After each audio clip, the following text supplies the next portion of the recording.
देश की आजादी के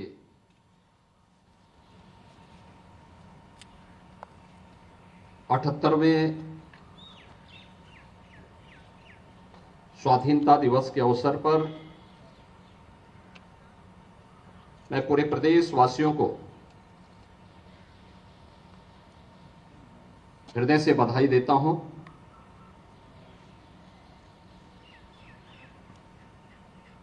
इस अवसर पर सत्य और अहिंसा के साधक राष्ट्रपिता महात्मा गांधी को नमन करते हुए भारत माता के उन महान सपूतों जिन्होंने स्वाधीनता आंदोलन में अलग अलग क्षेत्रों में नेतृत्व देकर के इस लड़ाई को एक नई ऊंचाई तक पहुंचाने का कार्य किया था, नेताजी सुभाष चंद्र बोस,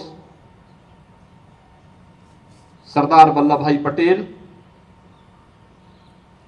बाबा साहब डॉक्टर भीमराव अंबेडकर,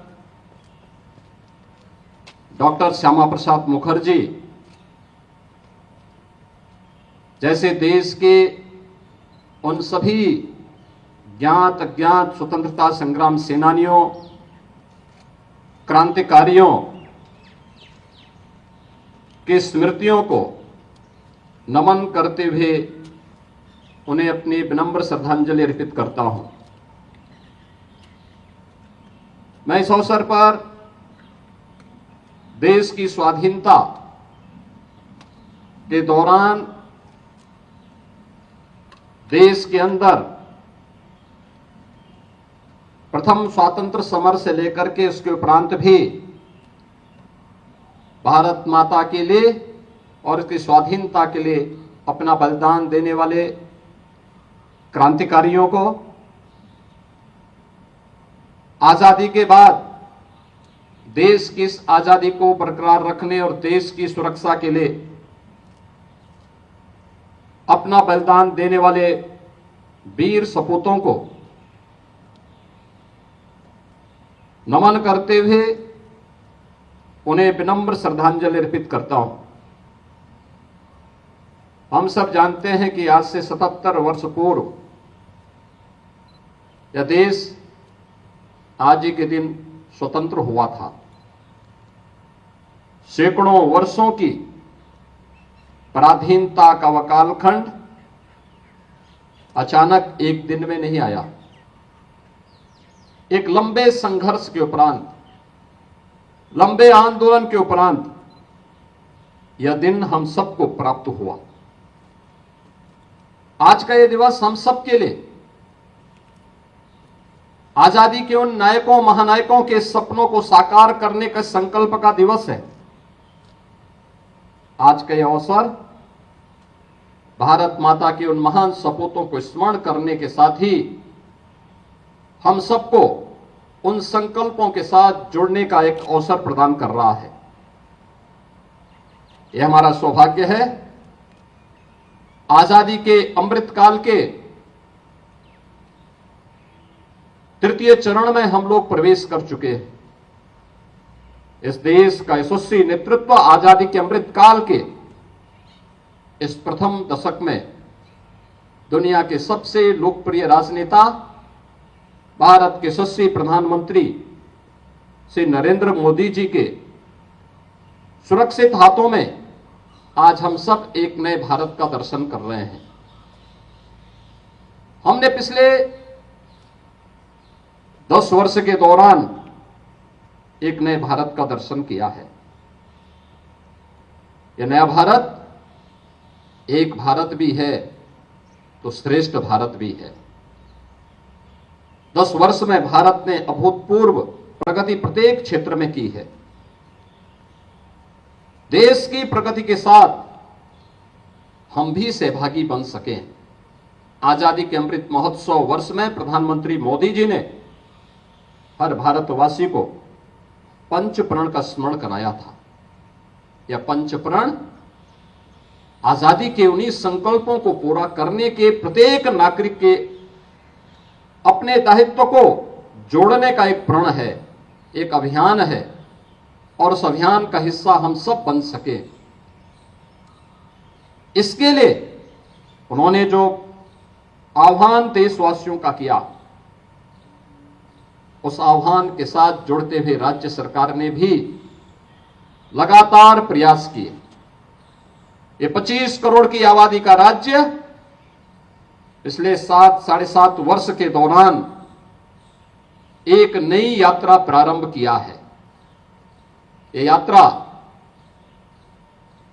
समृद्धि की यात्रा है, ये यात्रा सुरक्षा की यात्रा है, ये यात्रा प्रत्येक नागरिक के चेहरे पर खुशहाली लाने की यात्रा है, और इस यात्रा के सुखद परिणाम भी अब आते हुए दिखाई दे रहे हैं। हम सब ने इस बात को देखा है कि उत्तर प्रदेश अगर भारत ने 2014 से लेकर 2024 तक 10 वर्ष में 10वीं बड़ी अर्थव्यवस्था से आज दुनिया की 5वीं बड़ी अर्थव्यवस्था की एक यात्रा प्रारंभ की है, तो उत्तर प्रदेश ने 7 वर्ष के दौरान देश की 6ठी-7वीं अर्थव्यवस्था से आज देश की नंबर 2 अर्थव्यवस्था के रूप में अपना एक स्थान बनाया है। आज उत्तर प्रदेश देश की जीडीपी में 9.2% से अधिक का योगदान देकर के भारत के ग्रोथ इंजन बनने की दिशा में पूरी प्रतिबद्धता के साथ कार्य कर रहा है। इन 7 वर्षों में उत्तर प्रदेश ने सुरक्षा का एक मॉडल दिया। इन 7 वर्षों में उत्तर प्रदेश ने इंफ्रास्ट्रक्चर का एक मॉडल दिया। इन 7 वर्षों में उत्तर प्रदेश ने देश के सामने प्रधानमंत्री मोदी जी के संकल्पों को, देश की आजादी के नायकों के उन सपनों को साकार करते हुए आगे बढ़ने का जो संकल्प लिया, वह संकल्प आज साकार होते हुए दिखाई दे रहे हैं। और इसलिए जब हम आजादी के 78वें इस स्वाधीनता दिवस के आयोजन के साथ जुड़े हुए हैं, हम सबका दायित्व बनता है। जो पंचप्रण का संकल्प प्रधानमंत्री मोदी जी ने हम सबको दिलाया है, ये पंचप्रण के संकल्प में अंतिम संकल्प नागरिक कर्तव्य से है। हर नागरिक जो जिस क्षेत्र में काम कर रहा है, हम सुरक्षा के क्षेत्र में काम करने वाले लोग हैं, हमारा दायित्व सुरक्षा के उस गुरुतर दायित्व को पूरी ईमानदारी और प्रतिबद्धता के साथ लेकर के चलना है। हम उस फील्ड में अपना सर्वोच्च प्राथमिकता के साथ कार्य करें। जो सेवा के क्षेत्र में है, वे सेवा के क्षेत्र में अपने उस नागरिक कर्तव्य का दायित्व प्राथमिकता के आधार पर करें। जो व्यक्ति जिस भी क्षेत्र में है, अपने अपने दायित्वों का निर्वहन अगर ईमानदारी पूर्वक कर रहा है और करता है, तो कोई कारण नहीं कि जो हमारी भारत को दुनिया की 2047 तक, जब ये देश अपनी आजादी का शताब्दी महोत्सव मना रहा होगा, देश की आजादी के 100 वर्ष पूरे हो रहे होंगे, उस समय हम एक ऐसा भारत देंगे जो विकसित भारत होगा। लेकिन विकसित भारत के लिए नागरिक कर्तव्य और राष्ट्र प्रथम भाव के साथ हम सबको जुड़ना होगा। राष्ट्र प्रथम का यह भाव भारत को दुनिया की सबसे बड़ी ताकत के रूप में स्थापित करेगा। अपने व्यक्तिगत स्वार्थों से ऊपर उठ करके हमें अपने इस नागरिक कर्तव्य के साथ जुड़ते हुए राष्ट्र प्रथम के इस भाव के साथ हम आगे बढ़ेंगे, तो दुनिया की कोई ताकत अब इस नए भारत के मार्ग में बाधा नहीं बन पाएगी। आज का इस संकल्प राष्ट्र प्रथम के इस भाव के साथ हम अपने जीवन के मंत्र का हिस्सा बनाएंगे। इस विश्वास के साथ मैं एक बार फिर से भारत माता के महान सपूतों को स्मरण करते हुए, उन्हें कोटि कोटि नमन करते हुए विनम्र श्रद्धांजलि अर्पित करता हूं, और पूरे प्रदेशवासियों को देश की आजादी के 78वें दिवस के अवसर पर अपनी हृदय से बधाई और शुभकामना देता हूं। धन्यवाद। जय हिंद।